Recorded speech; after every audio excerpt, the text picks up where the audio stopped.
अस्सलाम वालेकुम नाजरीन, आप देख रहे हैं KTV HD न्यूज़ और मैं हूं आपके साथ नीलम नवाब। आइए चलते हैं आज की इलाकाई खबरों की तरफ।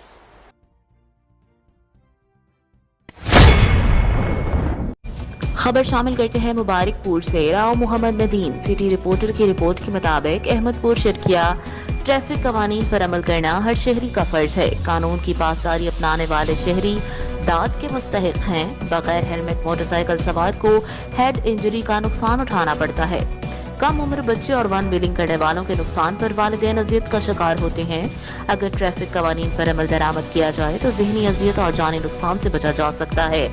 इन ख्यालात का इजहार अहमदपुर शर्किया में तैनात traffic incharge TW Mohammad Asghar ने ASI Ghulam Shabbir, sub inspector Shakir Ali, head constable Mohammad Tariq Awan, Mohammad Hashim और मोहम्मद जावेद के हमरा मोटरसाइकिल सवारों को अवेयरनेस देते हुए किया। मोहम्मद असगर ने कहा कि हेलमेट बगैर license, one way comes in driver और बिला नंबरी गाड़ियों को चेक करना हमारी ड्यूटी है। शहरियों को चाहिए कि वो अपने मोटरसाइकिल पर नंबर प्लेट, सर पर हेलमेट और सफर के दौरान साइड शीशों का इस्तेमाल जरूर करें, जबकि वालिदैन अपने कम उम्र बच्चों को हरगिज सवारी न दें। मोहम्मद असगर ने कहा कि मोटरसाइकिल सवार जब रोड पर चलें तो अपने साथ बैठने वाली लेडीज सवारी का खसूसी ख्याल रखें। बुर्का या चादर इस्तेमाल करने वाली खवातीन को बाज़ औक़ात नुकसान से दो चार होना पड़ता है। तवज्जो और एहतियात से सफर महफूज रहता है।